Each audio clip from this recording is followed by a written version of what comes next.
But my question was the following: when there's a hard money loan on a property, even let's say down the future, I do run into another similar scenario.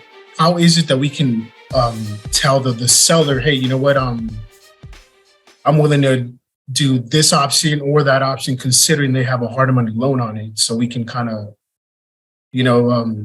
I guess, pursue the property or whatnot. If in the future there's a better deal than this one. Well, I mean, a hard money loan with the investor, the rehabber, is a lien on the property. It's a short window, like that hard money lender's got them on a tight leash. And if they're in default, then that hard money lender is going to take action to take the property back. What I tell people, because what you just explained is fairly common right now for people that got stuck in properties and the market corrected, is I tell them, go sit down with your hard money lender and explain to them what's going on. Tell them you're upside down. They know it. They're dealing with this too. See if they'll work out a deal. See if they'll defer payments. See if they'll, give you some time to finish it. Whatever. Extend the loan.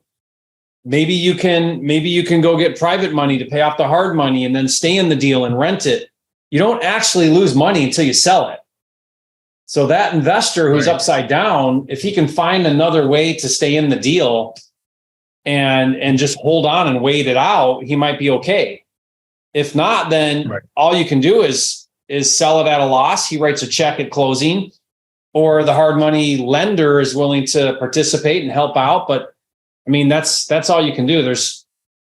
You can't sub to a hard money loan, because that hard money loan is going to be due in a minute, right? Those hard money loans are short term. Right.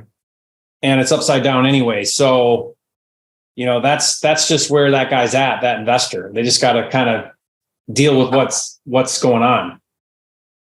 I understand. So in the future, let's say there is another property where it has a similar scenario, we can still proceed and kind of make an offer and go to the whole process? Or is it something that we just kind of, it's a red flag just to kind of stay away from those? No, I mean, the numbers are the numbers. So like I had a deal where similar in Texas, and it was a flipper, and they're upside down and they're in trouble with their hard money loan. And I told them what I just told you. And they actually went back and they worked out something with their lender. And they told me, they said, hey, we got the lender to kind of work with us here a little bit, and we're going to try to do this and that. But all you can do is offer your number. And if they're willing to write a check for the difference, or there's room, there's equity, I mean, that's all you can do. Your job is to make the offers, and that's it. Whether or not the seller's willing, can't, that's out of your control. What's in your control is making the offers. So like you tell that hard money lender, you say, look, for me to do this deal based on the new market, not what you bought it for, but today's market, I got to be here. And if he says, well, geez, I got a hard money loan for 50 grand more than that, then then that's that, If it's a regular loan, then you go back through and you look at, okay, well, is there cash flow? Can I create a low entry fee? Can I take over this loan and then wholesale that? Like, what can I do? I can only do what I can do, what I can work with. Gotcha. That makes sense. Yeah. Certainly. Okay. Well, I appreciate you answering my question, Jerry. Thank you. Yeah. Awesome.